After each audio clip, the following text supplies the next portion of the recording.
आज एक बार फिर से मैं आप सबों के समक्ष उपस्थित हूँ। पिछले कई दिनों से बहुत सारे लोग हमसे यह प्रश्न पूछ रहे थे कि हमारे यहाँ योजनाएं बंद हो चुकी हैं, नल जल बंद हो चुका है, हम चालू नहीं कर पा रहे हैं, कुछ काम नहीं नया कर पा रहे हैं। हमको आज तक पुराने जो वार्ड सदस्य हैं उन लोगों ने प्रभार तक नहीं सौंपा, तो हम क्या करें? बैंक में खाता नहीं खुल पा रहा है, कब तक खाता खुलेगा? इस तरह की बहुत सारी बातें और बहुत सारे प्रश्न प्रतिदिन मेरे मोबाइल पर आ रहे हैं। मैं चाहता हूं कि आज आप सबों को इस प्रश्न का उत्तर दे दूं। सबसे पहले आप यह बात समझ लीजिए कि आपका खाता बैंकों में नहीं खुल रहा है तो इसके लिए कोई दोषी नहीं है। आप दोषी नहीं हैं किसी भी परिस्थिति में। फिर दोषी कौन है? तो थोड़ा समझने वाली बात है। खाता खोलने में किसी का पत्र जारी नहीं होता है और किसी को खुलवाने की आवश्यकता नहीं होती है। ऐसा नहीं कि प्रखंड कार्यालय आपका खाता खुलवाएगा या पंचायत सचिव आपका खाता खुलवाएंगे, इस तरह की कोई बात नहीं है। आप सबसे पहले प्रभार ले लें। जब तक आपको प्रभार नहीं मिलता है तब तक नया कुछ होगा ही नहीं। खाता तो पहले से खुला हुआ है। वार्ड क्रियान्वयन सह प्रबंधन समिति का खाता पूर्व से खुला हुआ है। नया खाता खोलने की कोई आवश्यकता नहीं है। आपको उसी खाता का पासबुक, चेकबुक और खाता से संबंधित रोकड़ पंजी सभी कुछ पिछले जो वार्ड सदस्य हैं या सचिव, वार्ड सचिव जिनके पास सारा कागजात है, वो लोग आपको बहुत जल्दी सारा प्रभार सौंपेंगे, समूचा कागजात सौंपेंगे। अब आप पूछेंगे कि इसमें देर क्यों हो रही है? तो देरी होगी, कारण है कि पिछली बार जो नल जल योजना चालू की गई थी तो उसमें बहुत सारी योजनाएं अधूरी हैं। बहुत सारी योजनाओं में टंकी लीकेज, पानी लीकेज, मोटर का जल जाना यह समस्या बनी हुई है, अर्थात कार्य पूर्ण नहीं हुआ है। और वो लोग जो पिछले वार्ड सदस्य हैं वो लोग उसका एमबी बनवाने के लिए जेई के पास, कनीय अभियंता के पास दौड़ लगा रहे हैं। लेकिन कनीय अभियंता जो है वो, उनका कहना है कि जब तक पानी नहीं निकलेगा तब तक हम एमबी नहीं बना सकते हैं। और उनके साथ परेशानी है कि उनका पैसा कोई लेकर भाग चुका है। किसी के मार्फत वो काम करा रहे थे, उनका पैसा निकल चुका, उनके हाथ में पैसा नहीं है तो काम होगा कैसे? इस प्रकार से यह योजना फंसी हुई है। तो यह योजना फंसी हुई है जिसके कारण एमबी बन नहीं रहा है, और एमबी नहीं बनेगा तो प्रभार आपको मिलेगा नहीं, और एमबी नहीं बनेगा, प्रभार आपको नहीं मिलेगा। आप 2 बार 3 बार अपने लेटर पैड पर लिखकर पंचायती राज पदाधिकारी को दीजिए कि प्रभार हमें नहीं दिया जा रहा है, तो पंचायती राज पदाधिकारी भी अपना पत्र जारी करेंगे उस वार्ड सदस्य के नाम से कि आप जल्द से जल्द प्रभार उनको सौंपें। 2-3 बार पत्र लिखने के पश्चात भी अगर आपको प्रभार नहीं मिलता है तो ऐसी परिस्थिति में पिछले जो वार्ड सदस्य हैं या वार्ड सचिव हैं उन पर प्राथमिकी दर्ज करने का प्रावधान है। ऐसा ही होगा। देखिए, मैं आपको एक पत्र दिखा रहा हूं। ये जो पत्र है, ये पत्र बिहार राज्य पंचायती राज विभाग की ओर से जारी किया गया है और इसको जारी करने वाले हैं अरविंद कुमार चौधरी, भारतीय प्रशासनिक सेवा, और ये प्रधान सचिव हैं पंचायती राज विभाग के। तो इन्होंने यह पत्र जारी किया है। जारी किस लिए किया है? तो प्रभार देने के लिए और आपको प्रभार दिलाने के लिए। यह पत्र 28 फरवरी 2022 को जारी किया गया है। पत्रांक है 1500 और यह बिहार राज्य पंचायती राज विभाग की ओर से जारी करने वाले प्रधान सचिव अरविंद कुमार चौधरी जी हैं। लिखते हैं कि सभी जिला पदाधिकारी बिहार, मैं आपको पढ़कर इस पत्र को एक बार सुना रहा हूं। इस पत्र की एक प्रति मैंने डाला भी है ग्रुप में। इसमें लिखते हैं कि सेवा में सभी जिला पदाधिकारी बिहार, विषय बिहार पंचायत आम निर्वाचन 2021 के घोषित निर्वाचन परिणाम के आधार पर नवगठित वार्ड क्रियान्वयन एवं प्रबंधन समिति के अध्यक्ष या वार्ड सभा सचिव को निश्चित रूप से दिनांक 28/2/2022 तक प्रभार सौंपे जाने के संबंध में। ये जो लिखते हैं, इसमें लिखते हैं क्या कि प्रसंग विभागीय पत्रांक 487 दिनांक 21/1/2022, पत्रांक 7219 दिनांक 13/12/2021 एवं पत्रांक 207 दिनांक 7/1/2022।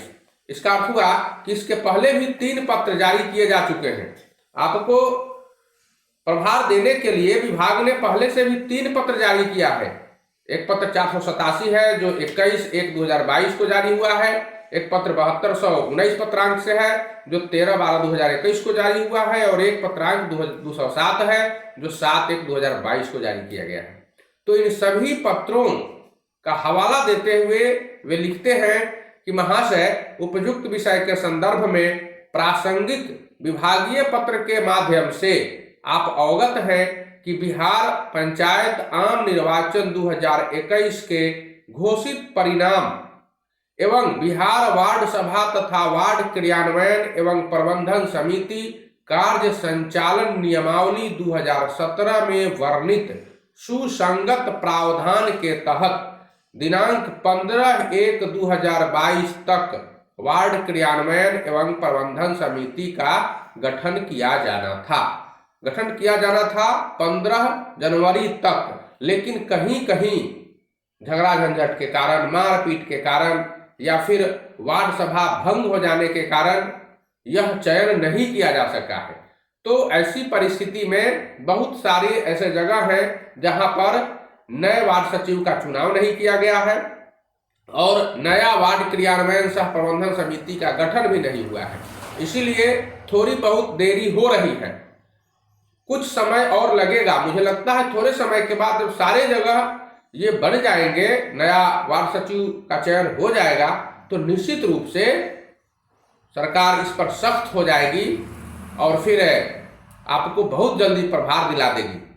तो अगला आगे लिखते हैं कि ज्ञातव्य है कि विभिन्न विभागीय योजनाओं में वार्ड क्रियान्वयन एवं प्रबंधन समिति को वार्ड के स्तर से कई कार्यों के निष्पादन करने का दायित्व सौंपा गया है।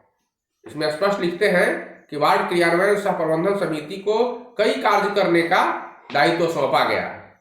अतः अनुरोध है कि सभी संबंधितों को यथानुरूप निर्देशित करते हुए 1 माह के अंदर वार्ड के सभी प्रकार की योजनाओं से संबंधित संचिकाएं और पंजियां एवं अन्य सभी कागजात, साथ साथ रोकर पंजी नवगठित वार्ड क्रियान्वयन सह प्रबंधन समिति के सचिव को या फिर अध्यक्ष को हस्तांतरण करवाना सुनिश्चित किया जाए, ताकि उनके द्वारा ससमय वार्ड से संबंधित सभी कार्यों का निष्पादन कराया जा सके।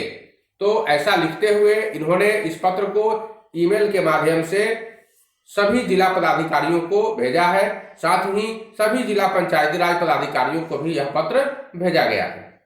इसके साथ साथ आज व्हाट्सएप जो आधिकारिक सूचना प्रेषण का माध्यम बन चुका है, तो इस माध्यम से भी सभी लोगों को यह पत्र की प्रति भेजी जा चुकी है। यह पत्र आपके पास भी गया है, हम इसको ग्रुप में डाले हैं। तो ये जो पत्र है, आप समझिए कि अब सरकार सख्त हो रही है। आपको प्रभार सौंपने के लिए इन्होंने पत्र लिखा है सभी लोगों को, और कुछ ही समय के बाद प्रभार आपको मिलेगा। थोड़ा सा इंतजार कीजिए, अभी सभी जगह सचिव का चयन नहीं हुआ है। अब थोड़ा बता दें कि आप बार बार प्रश्न करते हैं कि खाता नहीं खुला, तो जब सचिव का चयन हो जाए तो आपका खाता जो पिछले बार खुला हुआ था, पिछले वार्ड सदस्य के साथ पिछले सचिव का खाता खुला हुआ था, आपको पासबुक मिल जाएगा। आप लोग एक अपने वार्ड क्रियान्वयन सह प्रबंधन समिति का एक बैठक करेंगे, उसमें प्रस्ताव लिखेंगे कि दिनांक इतना इतना इतना को वार्ड क्रियान्वयन सह प्रबंधन समिति, वार्ड संख्या इतना, पंचायत ये, प्रखंड ये, इसकी बैठक संपन्न की गई, जिसमें निम्न हस्ताक्षरित सदस्य उपस्थित हुए। सभी लोगों का हस्ताक्षर करवा लीजिएगा। फिर लिखेंगे कि इसमें निम्न प्रस्ताव सर्वसम्मति से पारित किए गए। तो पहला प्रस्ताव जो होगा उसमें स्पष्ट करेंगे कि नए वार्ड सचिव और नए वार्ड सदस्य दोनों का हस्ताक्षर खाता में बदले जाने का प्रस्ताव सर्वसम्मति से पारित किया गया और इस प्रस्ताव का फोटो कॉपी छाया प्रति लगाकर और अपने पैड पर एक पत्र लिखते हुए बैंक को कि हम आवेदन पत्र रहेगा कि हम लोगों का चुनाव हो चुका है, नया वार्ड सदस्य हम हैं और नया वार्ड सचिव इनको चयन किया गया है। फिर उसके साथ साथ आप अपना सर्टिफिकेट का जो फोटो प्रति होगा उसको भी उसमें लगाएंगे और लेकर जब जाइएगा तो बैंक में एक स्पेसिमेन कार्ड मिलेगा, उस पर अपना और वार्ड सचिव का फोटो साटेंगे, उसको भर लेंगे और फिर आप वही खाता रह जाएगा, आपका सिर्फ हस्ताक्षर बदल जाएगा। तो अब नए हस्ताक्षर आपको मिलेंगे और तब जाकर आप काम शुरू करेंगे। नया खाता नहीं खोलना है, स्पष्ट हो जाइए। नया खाता तभी खोलेंगे जब कोई वार्ड सदस्य या वार्ड सचिव जो पीछे रह चुके हैं, आपको प्रभार नहीं दे रहे हैं, तो उस परिस्थिति में उन पर तो एफआईआर दर्ज कराएगी ही सरकार। आपको उस परिस्थिति में अपने बैठक में यह पारित करना है कि पुराने वार्ड सदस्य प्रभार अभी तक नहीं दे पाए हैं, इसलिए काम करने के लिए यथाशीघ्र और यथासंभव जल्दी से जल्दी कार्य हो, इसके लिए नए खाता खोलने की आवश्यकता है। अतः नया खाता फलाने बैंक के फलाने शाखा में और फलाने के हस्ताक्षर से खोला जाने का प्रस्ताव सर्वसम्मति से पारित किया जाता है। जब इसको आप लिखेंगे और तब लेकर जाएंगे उसको रजिस्टर की प्रति को, तो वहां पर नया खाता आपका खुलेगा। तो आप स्पष्ट हो जाइए कि नया खाता नहीं खोलना है, आपको पुराने खाते से ही काम चलाना है। नया खाता और नई पंजियां उस परिस्थिति में इस्तेमाल की जाएंगी जब कि पिछले वार्ड सदस्य पर प्राथमिकी दर्ज हो जाएगी और वो आपको प्रभार नहीं सौंपेंगे। ऐसी परिस्थिति में ऐसा करना है। तो चलिए हम आगे फिर आपको बताएंगे, अगले दिन के प्रशिक्षण में कुछ नई योजनाओं के बारे में बताएंगे। धन्यवाद।